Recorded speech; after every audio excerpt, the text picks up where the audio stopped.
la grabación de esta sesión. Ay, muchísimas gracias. De nada. Entonces voy a compartir contigo ahorita el PowerPoint.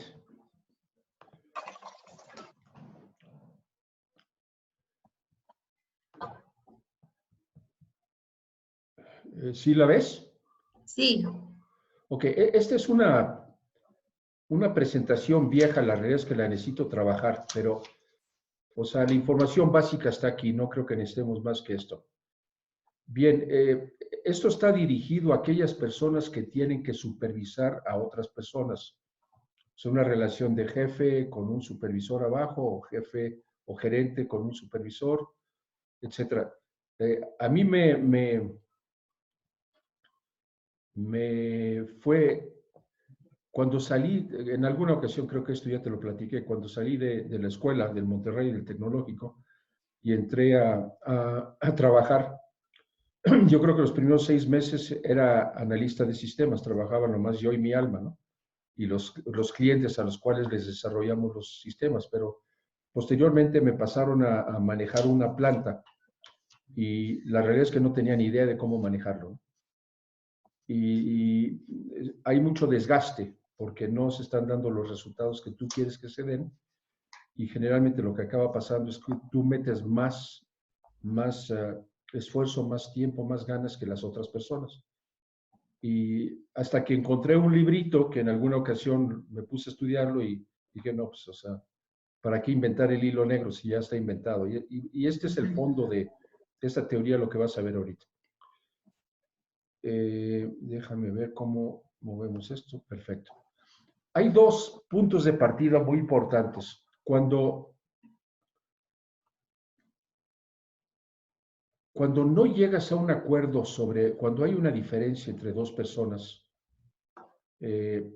generalmente, y partiendo de las bases de que las 2 personas están actuando de una manera honesta, porque pues, hay gente que manipula, te dice una cosa y piensa otra, pero si realmente quieres, las 2 partes están dispuestas a trabajar de una forma honesta, para mí hay 2 razones por las cuales puede no llegarse a tener un entendimiento.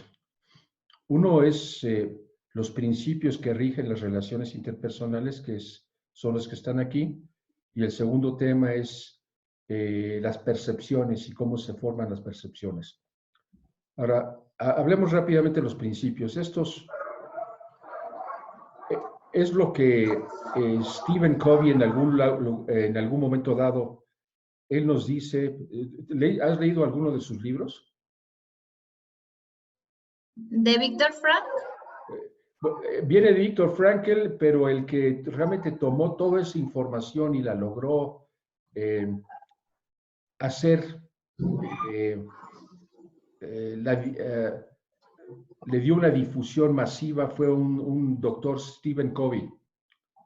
Ah, Él sí, escribió Los 7 hábitos de la gente altamente efectiva. Sí. Ese libro es oro molido, de verdad, Carla. Yo tengo, pero el de adolescentes.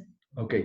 El de adultos, o sea, el original, cada vez que a través de los 40 y tantos años que yo pasé en el mundo corporativo, cada vez que empezaba a tener conflictos con alguien, ahí estaba la solución. Y, o sea, tienes que acabas regresando. Y él lo que dice es que cuando él escribió ese libro, creo que tomó un año y se fue a Hawái y se puso a revisar toda la literatura que existía sobre desarrollo personal. Y encontró que analizó un periodo de 200 años y en los primeros 150 años lo que él encontró es que todas las ideas que se presentaban estaban basadas sobre el concepto de principios universales, las reglas donde las cosas eran se manejaban con toda claridad. Y después dice que los últimos 50 años ya era todo un proceso donde se enfocaba la gente en la imagen personal y no tanto en los principios universales. Y él básicamente lo que dice, y tiene una definición muy interesante sobre el concepto de valores personales y su relación con los principios.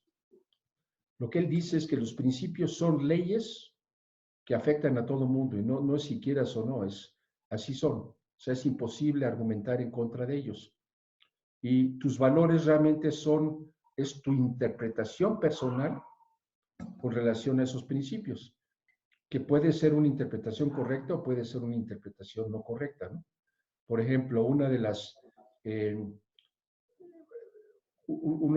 bueno, aquí básicamente yo separé los que tienen que ver con relaciones interpersonales.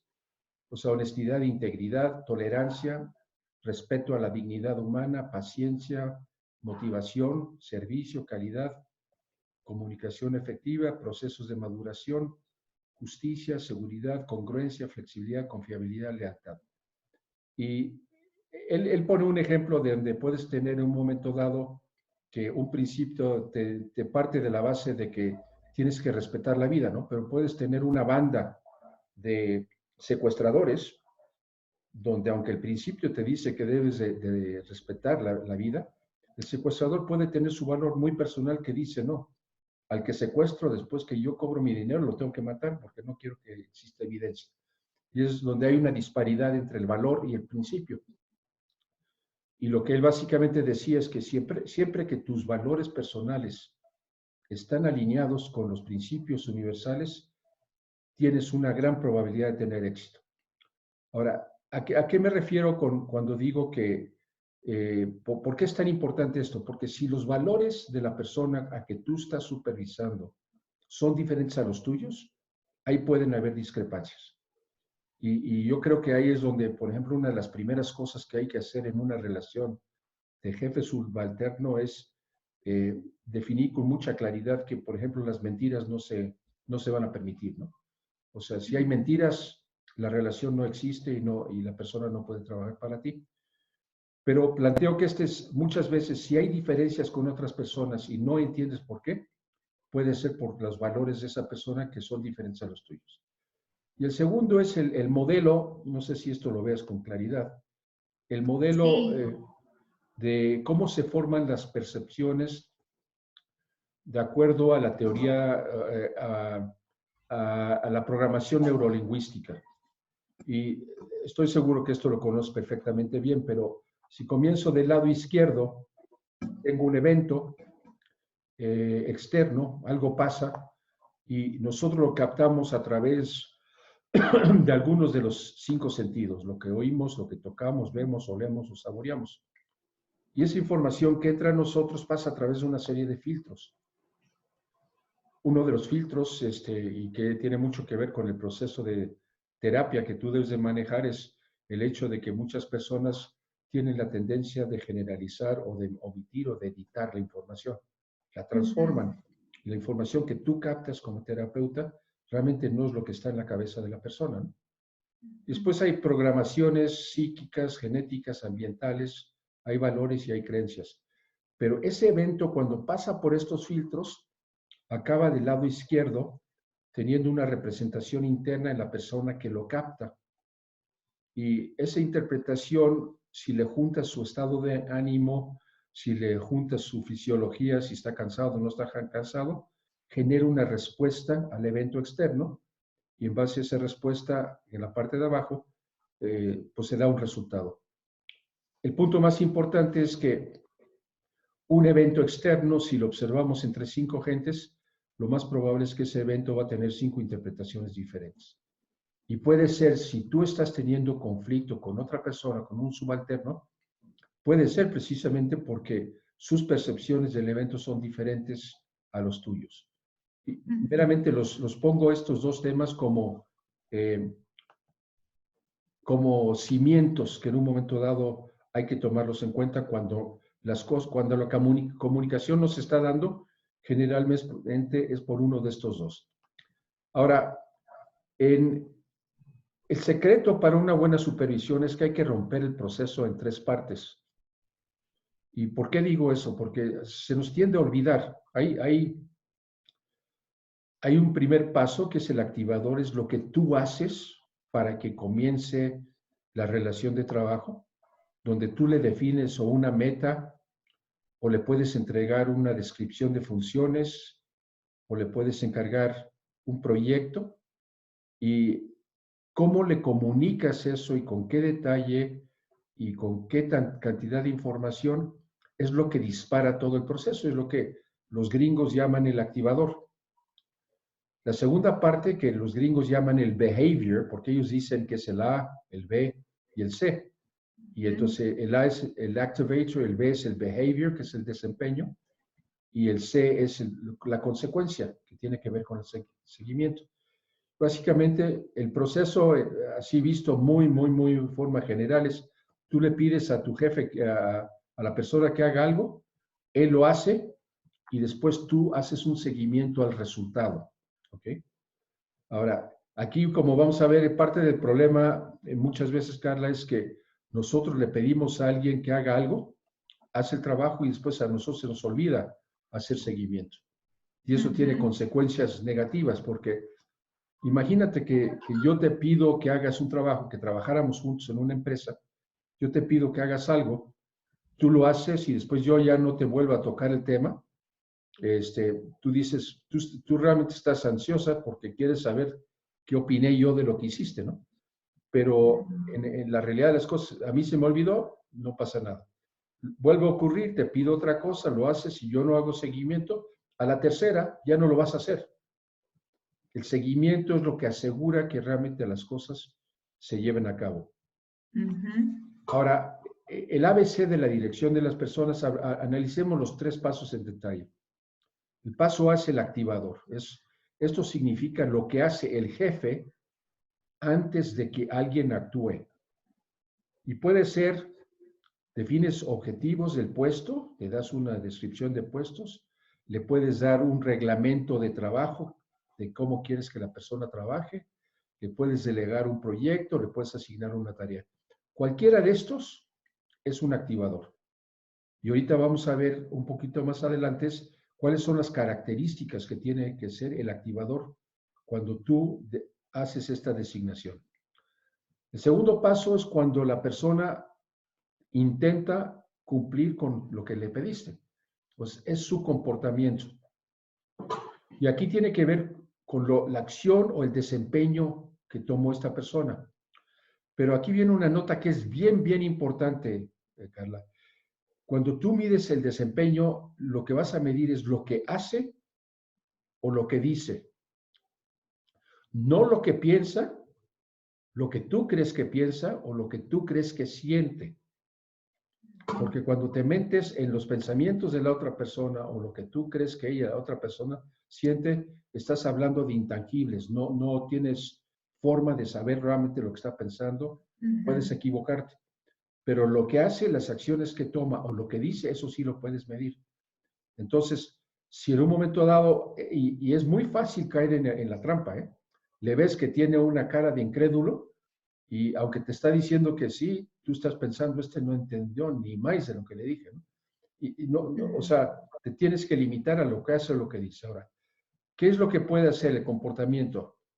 ¿Cumple con los objetivos del puesto?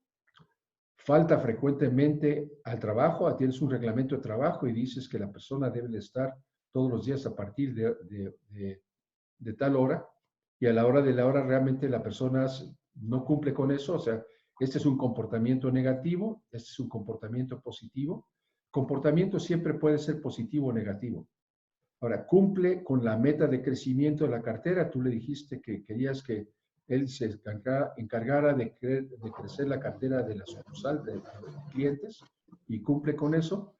Y la otra es le asignas una tarea y elabora, y la tarea concretamente es hacer un reporte, y en este caso elabora y entrega el reporte en tiempo. Entonces, esto puede ser positivo o negativo.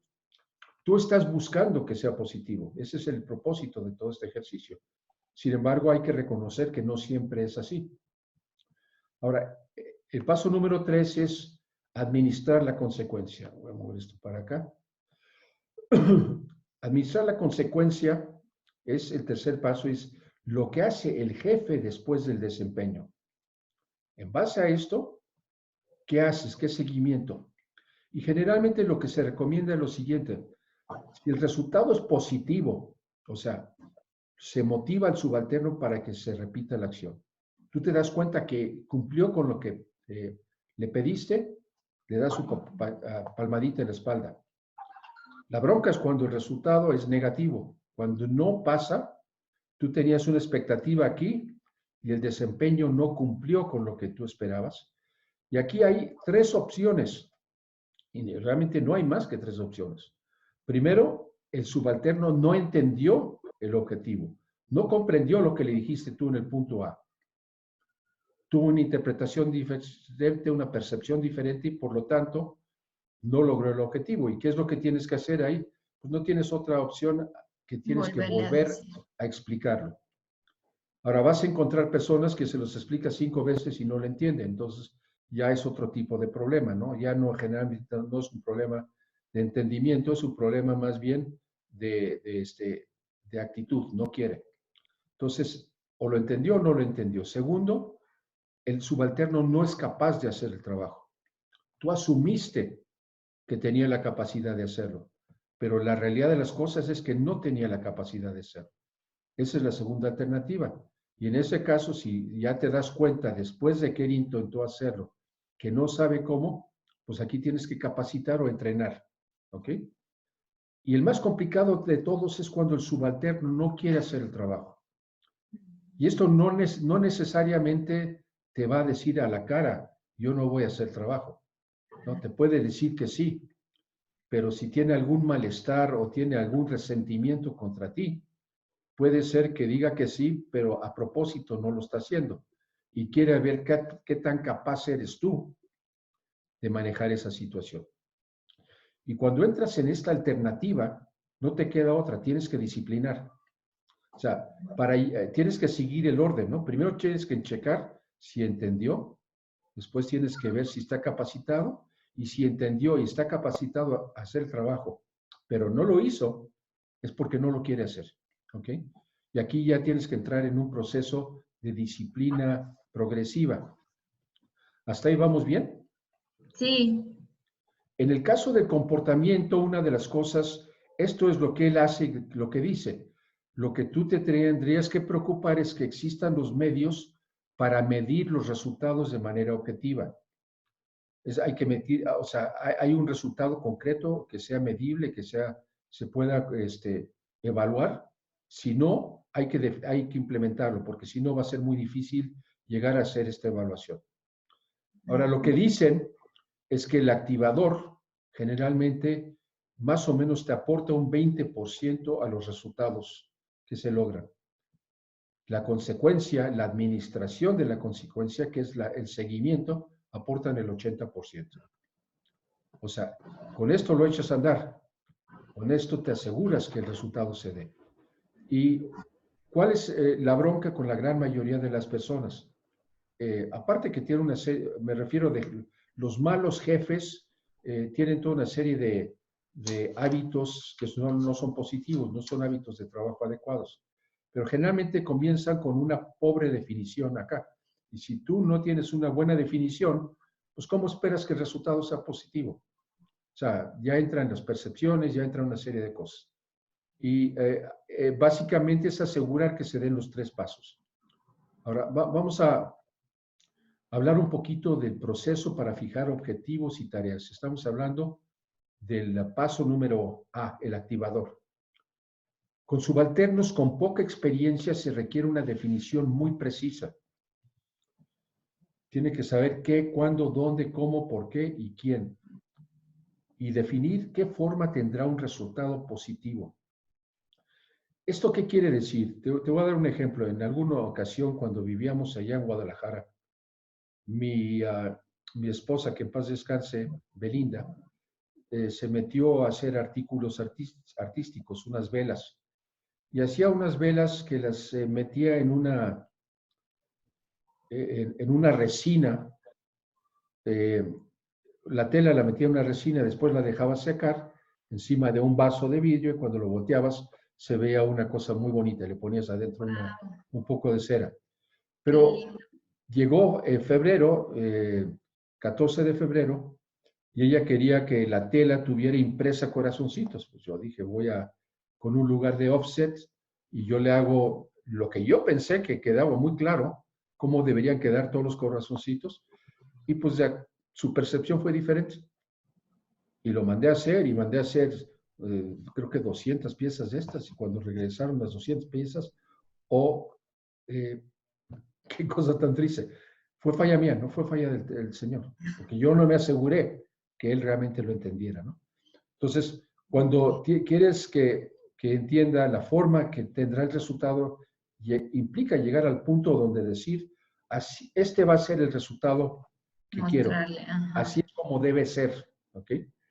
Si no lo hacemos, estamos abriendo la puerta a que falle. Ahora, con subalternos más experimentados no es necesario definir con tanto detalle. Ya existen valores entendidos. Cuando tú tienes ya trabajando tiempo con una persona, tú nomás le tienes que empezar a decir algo y ya entendió lo que le quieres decir. Porque ya existe eso. Eso es lo que hay un modelo de lo que llaman liderazgo situacional, ¿no? La relación se tiene que ir agarrando un proceso de maduración para que realmente funcione bien. Y en casos de subalternos experimentados es ideal que ellos participen en el proceso de fijar metas y definir planes de mejora. Si los puedes involucrar desde ese punto, o sea, se sienten mucho más importantes, se sienten agradecidos que lo estás tomando en cuenta, a diferencia que si es con poca experiencia, ahí sí no puedes correr el riesgo, ¿no? Porque su percepción puede ser completamente diferente. Ahora, hablamos de la parte C, el seguimiento, o sea, la administración de la consecuencia. Si el resultado es positivo, es motivar. Y en este caso, vamos a ver cuáles son los criterios que tenemos que usar. Y si el resultado es negativo, como dijimos, hay 3 causas. O no entendió, o no sabe cómo, o no quiere. No entendió, vuelves a explicar. No sabe cómo, capacitas o entrenas. No quiere, disciplinas.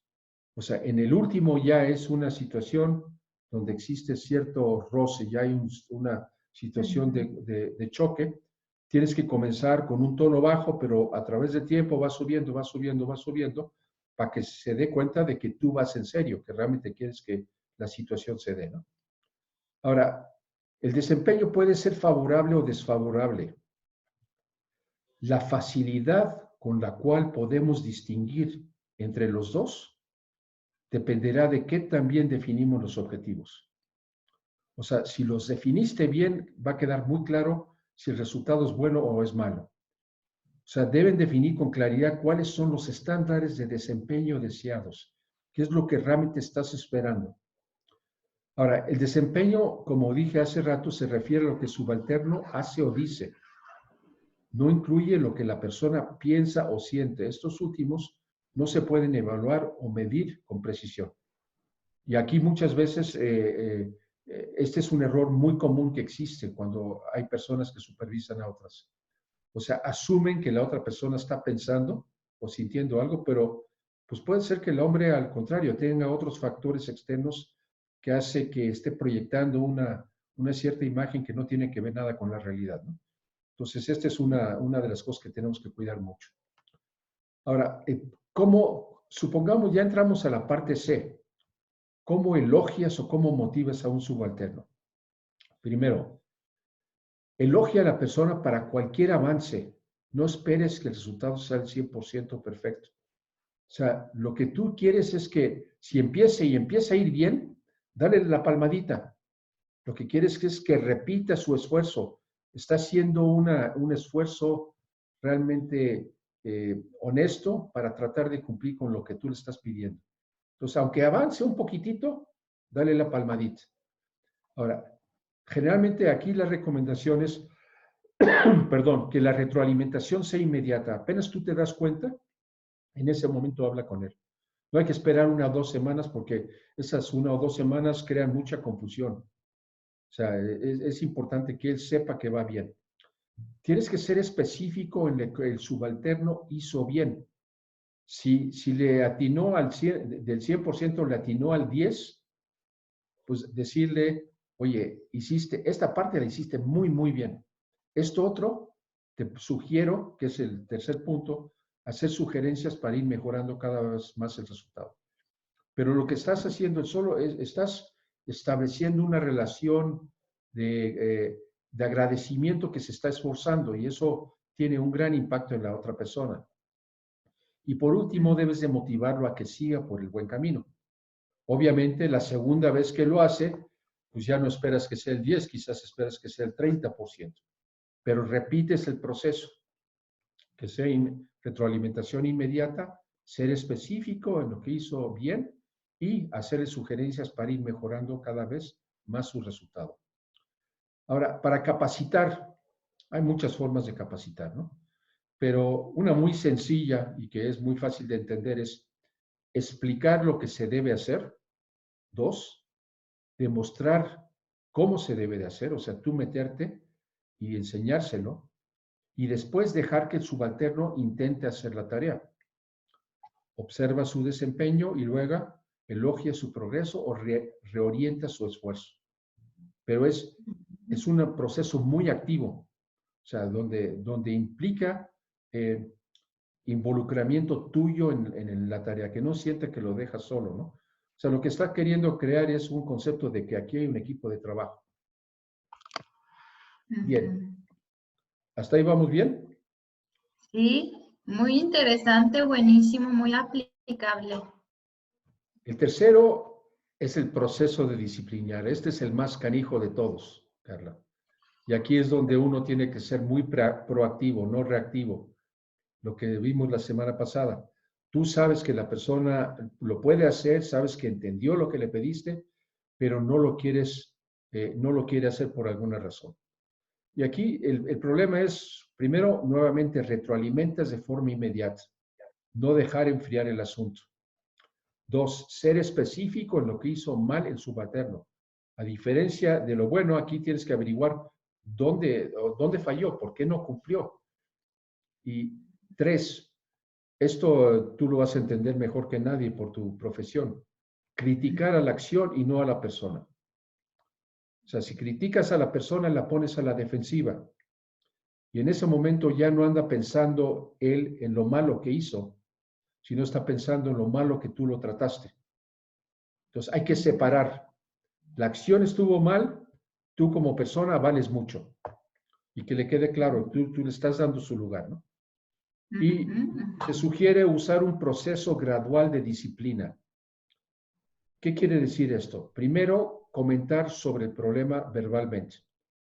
Oye, quedamos en esto, yo sé que tú puedes, yo sé que eres perfectamente capaz, pero por alguna razón no se dio. Por favor, corrígelo. La segunda vez, si se repite, realizar una entrevista usando un formato que ahorita te voy a enseñar, que es un formato de entrevista, pero sin acciones disciplinarias. Lo único que estás haciendo es, estás empezando a documentar que algo no está ocurriendo. Y si persiste el problema, usando el formato, hacer una advertencia escrita y aplicar una acción disciplinaria de acuerdo a la gravedad de la falta. ¿Ok? Pero es un paso a la vez. O sea, cuando él se da cuenta de lo que estás haciendo y si lo manejas de esta forma, se va a dar cuenta que eres una persona muy justa. Y en ningún momento dado te puede echar en cara que lo trataste mal. Ahora, veamos unas observaciones sobre lo que pasa en la dirección de personal. Estos son casos concretos, situaciones que tenemos que entender. Uno es, ya te lo comenté, se estima que el activador contribuye con un 20% de la obtención del resultado, mientras que el seguimiento contribuye con el 80%. O sea, si no hay activador, pues nunca va a pasar nada, ¿no? Porque no sabe lo que tiene que hacer. Pero tiene que tener el activador y después tiene que tener el seguimiento. 2, el desempeño puede ser favorable o desfavorable. La facilidad con la cual podemos distinguir entre los dos dependerá de qué tan bien definimos los objetivos. Y es donde en un principio tenemos que dedicarle mucho tiempo nosotros para que esa parte no se pueda descarrilar. Porque si no, todo el ejercicio de activador, desempeño y seguimiento es una pérdida de tiempo. Tenemos que regresar otra vez al punto de partida, ¿no? Deben definir con claridad cuáles son los estándares de desempeño deseados. 3. El desempeño se refiere a lo que su subalterno hace o dice. No incluye lo que la persona piensa o siente. Estos últimos no se pueden evaluar o medir con precisión y lo único que van a acabar haciendo es complicar la relación. 4. Cuando el jefe no da retroalimentación al subalterno, lo confunde. Al principio, esto hará que el subalterno haga un mayor esfuerzo para lograr la atención del jefe. Oye, pues mira, sí, lo que estoy haciendo, no, fíjate. Si persiste la falta de retroalimentación, entonces el subalterno tratará a medias y eventualmente no hará ningún esfuerzo. Ahora, hay un dicho por ahí que yo creo que es muy cierto. No hay malos empleados, Carla, hay malos jefes. Porque si tú eres un buen jefe y la persona es un mal empleado y ya te diste cuenta que no funciona, tú como jefe lo tienes que reemplazar, lo tienes que sacar y tienes que meter a otra persona. Pero si hay un mal empleado que sigue y que sigue y que sigue, es problema del jefe, porque el jefe no toma acción. 5. Solo puedes disciplinar a una persona con eficacia cuando sabes que el subalterno entiende lo que se requiere y es capaz de realizar la tarea. Si la persona está aprendiendo o nunca ha tenido un resultado positivo, no es adecuado disciplinarlo. Si lo disciplinas, lo único que lo vas a hacer es que deje de esforzarse, ¿no? O sea, ya va a empezar a sentir que lo estás atacando. Punto 6. Hay jefes que felicitan o disciplinan en base a cómo ellos se sienten en ese momento. Esto confunde al subalterno. Caso típico, el jefe va con sus amigoches el viernes a una comida a mediodía, se echa unas copitas, llega a la oficina medio happy, está contentón, y tiene el caso de un subalterno que está haciendo un mal trabajo. Pero como él se siente contentón, pues le dice, no te preocupes, ahí vas, ¿no? Eso confunde a la gente por completo. Tenemos que separar cómo actúo con relación a su trabajo de cómo yo me siento en ese momento, ¿no? Puede ser difícil, quizás en ese momento, administrar la persona adecuadamente. En términos generales, si realmente uno llega happy, pues mejor no te metas en estos temas, busca otro momento, ¿no? Observa, punto 7, el proceso de disciplina debe ser corto y conciso. Es importante que no queden malos sentimientos al finalizar el proceso. No se vale disciplinar hoy y mañana seguir recriminando a su subalterno sobre el mismo asunto. O sea, lo enfocas, le dices lo que dijiste mal y en ese momento ya no hablamos del tema. Ya le comunicaste, ya sabe lo que no hizo. Pero aquella persona que siempre recriminando, el jefe, oye, es que hace 2 años hiciste esto, ¿no? Pues, o sea, ¿cuándo me vas a purgar mis pecados, no? Entonces, nuevamente, es meramente como una recomendación. Es importante diferenciar entre la persona y la acción, ya lo mencionamos, lo estoy repitiendo. El mensaje debe ser, tú estás bien, lo malo fue tu acción. Si no tenemos cuidado con esto, estaremos afectando la confianza y autoestima del subalterno. Punto 9. Si recomienda en terminar un proceso de disciplina con una nota positiva. Sabemos que tú eres capaz de lograr mejores resultados. Queremos que el mal subalterno no se quede pensando en lo mal que lo tratamos, sino más bien en lo que hizo mal y que quiera mejorar hacia adelante, ¿no? Y ahí es donde básicamente hablan del sistema este típico de sándwich, ¿no? Hablas con un elogio, después le das la mala noticia y después cierras en un tono positivo. Como hamburguesa, ¿verdad? Así es, no quieres que él se vaya pensando que tú eres su enemigo, no se trata de eso. ¿Ok? 10. Como jefe, lo importante no es lo que ocurre cuando tú estás ahí, sino con lo que pasa cuando no estás ahí. Lo que ocurre cuando no estás ahí depende de la retroalimentación que haces cuando sí estás ahí. A ver, este concepto, yo creo que no es difícil de comprender, pero si tú estás ahí y estás supervisando a las personas, es muy normal que ellos estén cumpliendo con eso. Pero suponiendo que tú te vas, tienes por trabajo, tienes que irte un mes a otro lado, lo que quieres es que ellos sigan cumpliendo.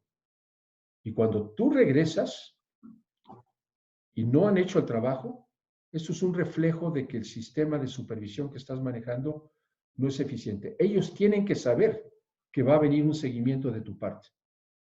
De tal forma que aunque no estés presente, cuando regreses, le vas a exigir cuentas. Y en ese momento el hombre tiene que entender que tiene que cumplir con lo que tú le estás pidiendo, ¿no? Ahora, si el ciclo se repite varias veces y no hay mejora significativa, entonces es necesario hablar con el subalterno sobre un cambio de carrera profesional. Se repite y se repite y se repite y se repite, pues quizás ya no, yo mi experiencia a través de todos los años que estuve supervisando gente, en ese último punto yo no perdía mucho tiempo, Carla.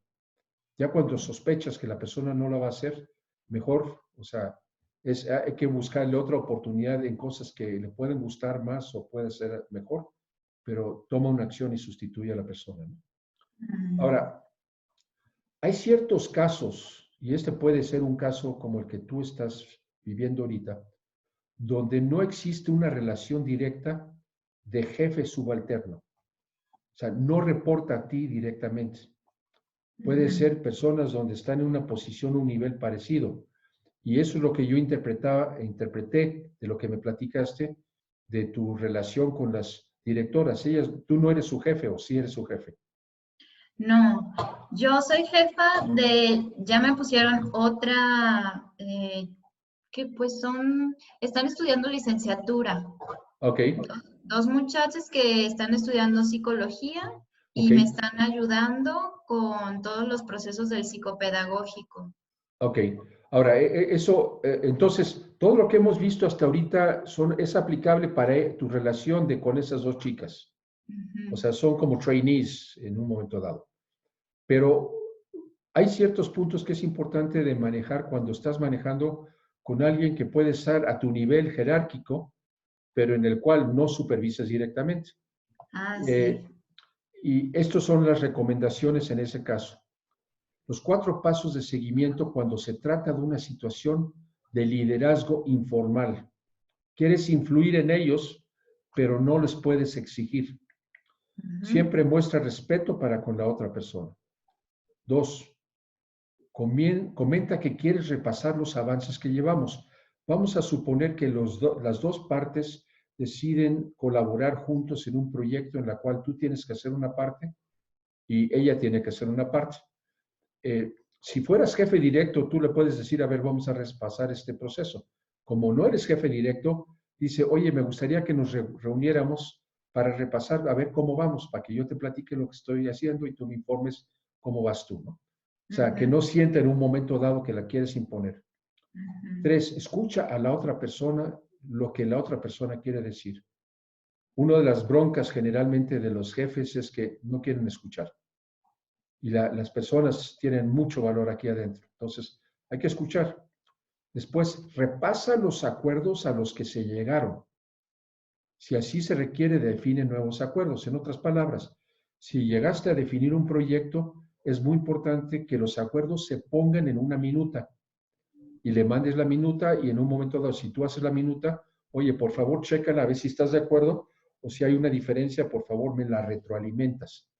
Pero ya hay una base, ya hay un documento que rige lo que tiene que hacer la otra persona y lo que tienes que hacer tú. Y repasa los acuerdos a los que llegaron y si es necesario, hay que repasarlos. Ahora, siempre cumple tú con tu responsabilidad. En un caso de este tipo, si ella no cumple, pero sí tú, esto te da una autoridad moral para preguntarle, oye, ¿cómo te puedo ayudar? Porque nos estamos atrasando. En ningún momento de imposición, sino en una situación donde quieres llegar a un acuerdo.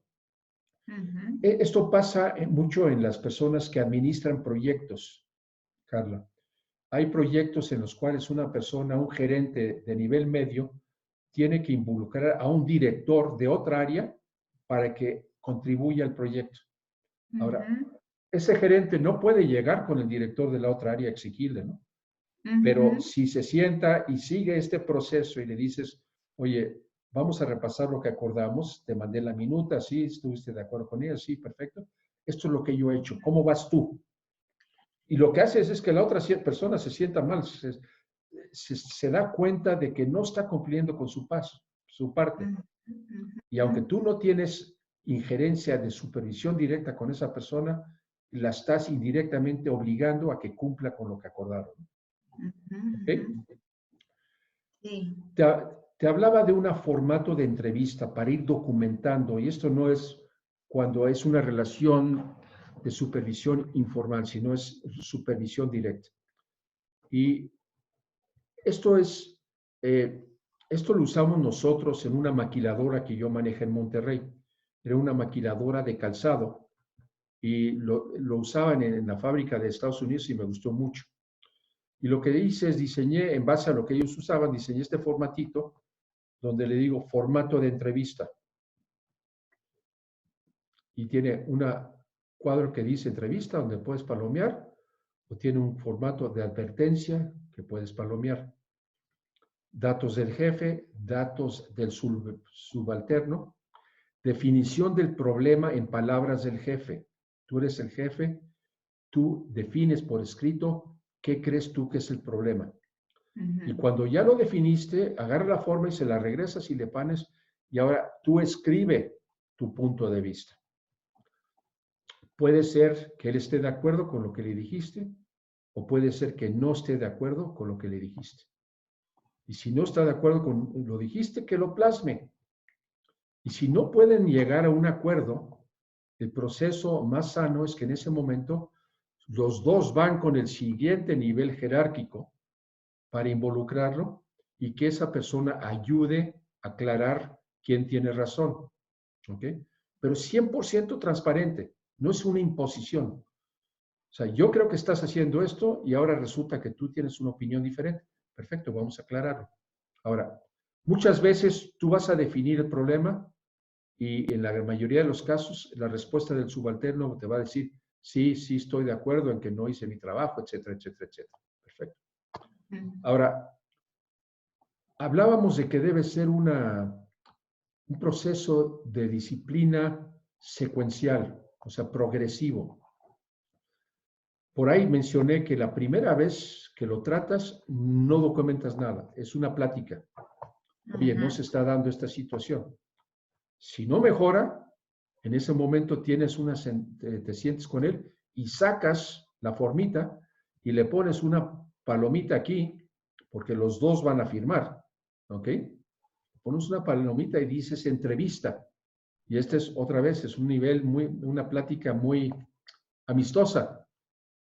Tú escribes lo que crees y ella escribe lo que cree. Y si ella con este proceso está de acuerdo, acción disciplinaria en la entrevista no hay. No mejora.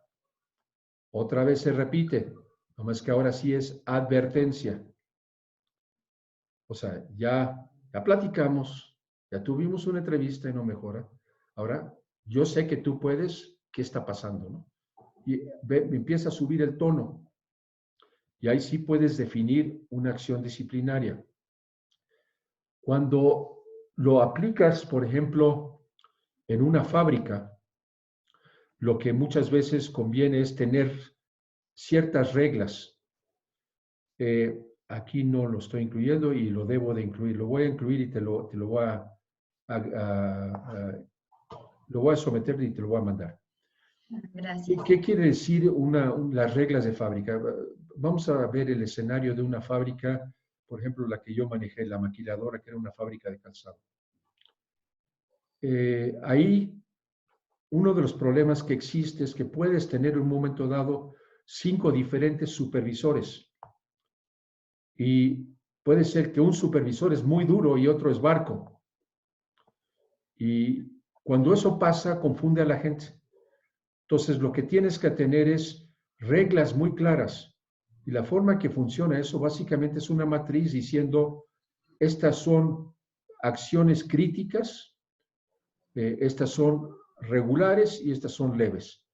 Y una acción crítica, te voy a dar un ejemplo, en una fábrica calzado se manejan muchos solventes y esos solventes se pueden prender fuego muy rápidamente. Si no tienes cuidado, se puede prender toda la fábrica y pueden haber muertos. Entonces, si tú encuentras una persona que está jugueteando porque con cerillos está un pedazo de estopa, le prende y se lo avienta a otra persona queriendo jugar, está poniendo en peligro la vida de esas otras personas. Esa sería una falta grave, y una falta grave amerita despido en el momento. Se va. No podemos jugar con la seguridad de las personas. Una falta que ya es leve es que pues llega tarde y sigue llegando tarde. Entonces, el castigo tiene que ir proporcional a la falta. En el caso de las fábricas es muy útil entonces poner una matriz y decir, estas son las faltas graves y qué pasa a la primera, a la segunda, a la tercera o a la cuarta incidencia. En el caso de la falta grave, a primera incidencia la persona se despide. Segunda, puede ser, tengas un proceso de entrevista, advertencia, despido, o quizás no siempre tengas que llegar al despido, sino pierdes un día de trabajo sin sueldo, etcétera, etcétera, etcétera. Pero es meramente poner las reglas para que todo el mundo se unifique en cuanto a criterios de cómo manejar a las personas, ¿no? Este tiene otra gran ventaja, Carla, que cuando una de las cosas más desagradables en la chamba es cuando tú tienes que quitar el trabajo a alguien, lo tienes que despedir. Y generalmente, y esto pasa mucho, cuando acaban despidiendo a una persona, el más sorprendido es la persona. No tenía ni idea de que estaban pensando ya correrlo. Y lo que pasa es que no hicieron nada de todo lo que hemos hablado aquí. Pero si tú sigues el proceso y en su expediente personal, o sea, cuando tú preparas esta forma, es original, normalmente son 3 copias. Una para el empleado, una para el archivo personal tuyo del área que tú manejas y una para recursos humanos. Pero es mucho más fácil cuando decides que en ese momento sacas el expediente y le demuestras todas las faltas. O sea, tú ya no te sientes culpable. O sea, tú sabes que lo pusiste sobre aviso, sabes perfectamente. Y por eso lo estás llevando a ese punto. Entonces, esa es otra ventaja. Tiene la ventaja para el área de recursos humanos es que por lo menos le estás dando herramientas con las cuales despedir o negociar una salida, ¿no? Beneficios de usar el formato de entrevista: es un proceso 100% transparente que obliga a la objetividad y promueve la credibilidad del jefe. 2, permite resolver problemas sin dejar que crezcan al grado en donde ya es difícil resolverlos. O sea, como dicen en inglés, you nip it in the bud. La rosa la agarras cuando todavía es un capullito, ¿no? Antes que se crea todo el problema. En casos extremos, en donde es necesario despedir a un empleado, este proceso libera de culpas al jefe y proporciona elementos básicos para que la empresa se pueda defender en caso de una demanda laboral. ¿Dudas? Perfecto, pues no, ninguna duda. Nada más, bueno, hace algunas diapositivas atrás, cuando no es duda, sino que, en el de que es informal, que es Ok. como supervisión informal, decía. A ver, sí, es este de acá. Situación de liderazgo informal. Es cuando tú no tienes una posición jerárquica con relación a la otra persona. Te voy a Sí, adelante. Te voy a platicar un caso que sucedió en la semana. Yo, como estoy en coordinación del psicopedagógico, voy a los kinders donde ya hay una coordinadora académica y está la directora.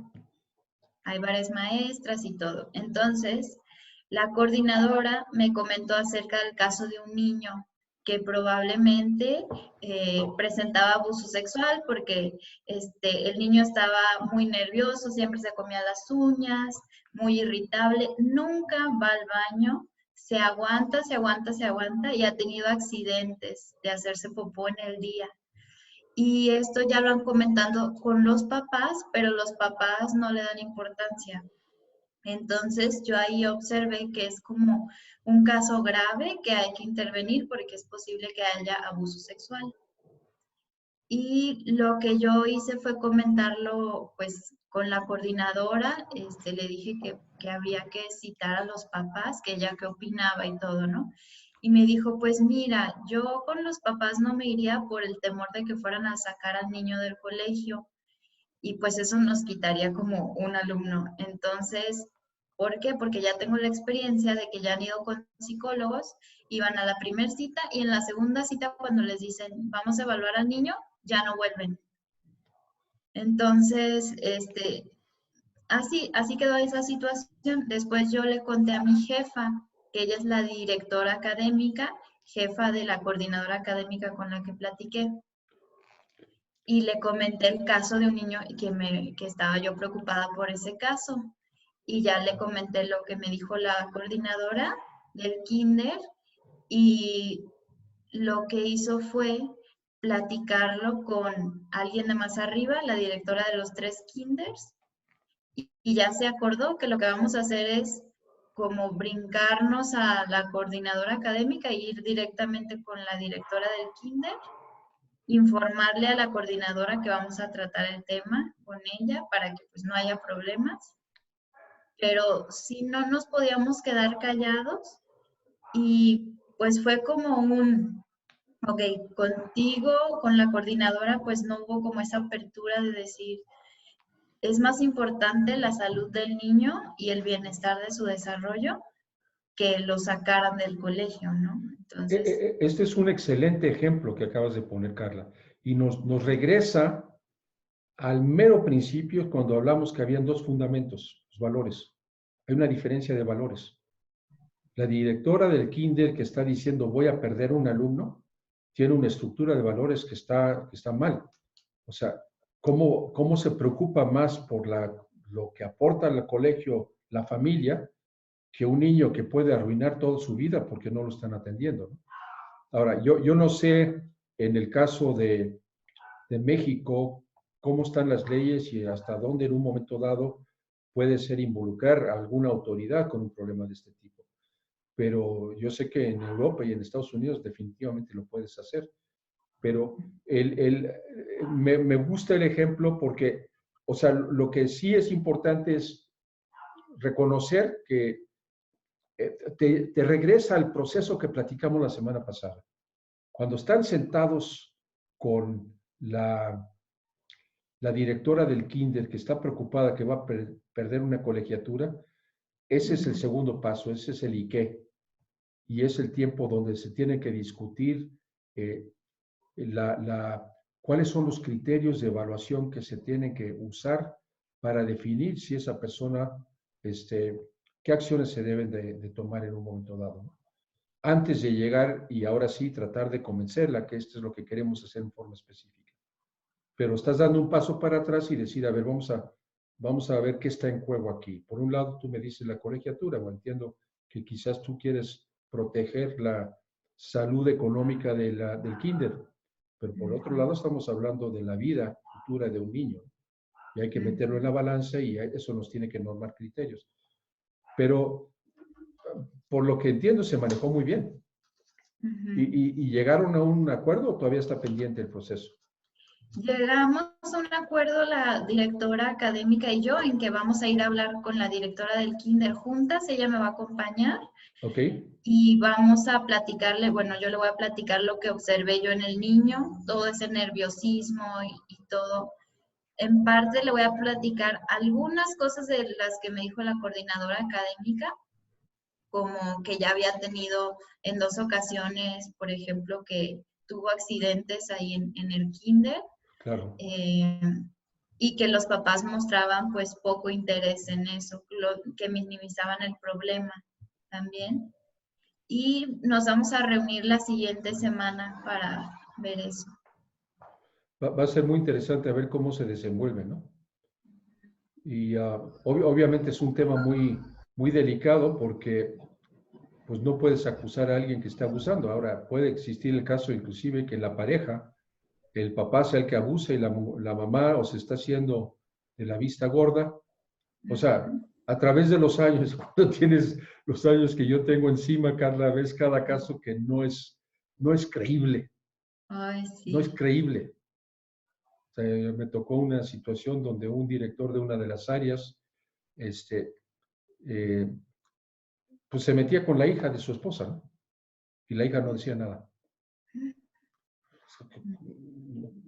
No cabe, Qué no cabe triste. en la idea. Y lo aceptaba. O sea, son situaciones que en un momento dado, eventualmente, después de seguir todo un proceso, conseguir las pruebas y demostrarlo, va a tener un desenlace agresivo de alguna manera, ¿no? Este, Ujú. pero yo creo que la conciencia en el caso que tú planteas del kinder es mejor que se vayan y si es necesario hacer una denuncia o lo que sea, pero donde Ujú. ustedes se sienten tranquilos de que hicieron lo que les correspondía, ¿no? Claro. Qué terrible, de verdad. Sí, sí. Sí, no podríamos dejar, o sea, ignorar eso y saber que el niño está así, es un cargo de conciencia No, terrible. es terrible, imagínate. Qué bárbaro. Muy Ujú. bien. ¿Alguna duda? Sí, Michael, te quiero agradecer muchísimo por esto y también te quiero decir que cuánto es del apoyo que me has dado. No, no es nada, por Dios. Al contrario, es un gusto para mí. Tú promuéveme con tus conocidos y eso es más que cualquier cosa. Le voy a dar Claro forma a que esto sí, porque creo que es un tema que tiene también mucha aplicación. Creo que hay mucha gente sí, sí. que se puede usar en el mundo empresarial, pero también esto, esto viene de una serie de libros, eh, Carla, que el primer libro, fíjate, se llama The One Minute Father, el papá al minuto. Y después salió otro libro del papá, de la mamá al minuto. Los nombres no me gustan, pero cuando dicen al minuto, ¿a qué se refieren? Si te das cuenta, aquí están diciendo, toma acción inmediata, no esperes. Y no alargues el proceso, sino haces el proceso y en ese momento pasas a otra cosa. Y se aplicó inicialmente en las relaciones de padres con hijos. Los hijos que tenían problemas en un momento dado de, de, uh, de alinearse a los deseos de los padres, pero es un proceso muy transparente donde te puedes dar cuenta si el que está fallando es el de arriba, el jefe, el papá, o es la criatura, ¿no? Y Ujú. después lo llevaron al mundo de los negocios y sacaron el One Minute Manager, el gerente al minuto. Eh, pero es un proceso muy, muy sistemático donde vas analizando hacia dónde vas, ¿no? Entonces, pues ahorita que baje la tempestad con el otro taller que está en proceso de muchos cambios, pues nos Ujú. lanzaremos con este, ¿no? Pero Qué con mucho padre. gusto te mando el archivo en PowerPoint, este ya más completo, para Ajá. que lo tengas. Ay, Y muchísimas gracias, Michael. Y vas a ver que te voy a hacer promoción, porque, o sea, yo creo que estas herramientas las deben de tener todas las coordinadoras. Y si veo que algunas como que les falta pulir, mi jefa es buenísima, porque hace cuenta que me la estuviste describiendo. Ella me da seguimiento de todo lo que hago. Me dice, vas a hacer esto. Y al ratito me pregunta, ¿cómo vas? Y luego, ¿y qué tal te quedó? ¿Y cómo viste esto? O sea, tiene muy buen seguimiento. esa es la clave, ¿eh? O sea, por eso Ujú, dicen que el seguimiento es el 80% del resultado, ujú, porque te mantiene encarrilado, te mantiene buscando una meta. Pero la gente se olvida que es un proceso de 3 pasos. Define lo ujú, que quieres, deja que la persona lo haga, mide el resultado, instrumenta un proceso para emitir una información si las cosas van bien o mal, pero después ujú. administra la consecuencia. Sí, tan básico como anotar qué le dejaste a cada uno de actividades por hacer y estarte recordando, preguntarle a fulanito y así. Correcto, muy bien, excelente. Y Entonces sí. te mando eso, Carla, y seguimos en contacto. Muy bien, muchísimas gracias, Michael, que Al estés contrario, bien. cualquier Adiós. duda me avisas, ¿eh? Sí, Sale pues, gracias. cuídate, bye bye. Bye. Voy a parar.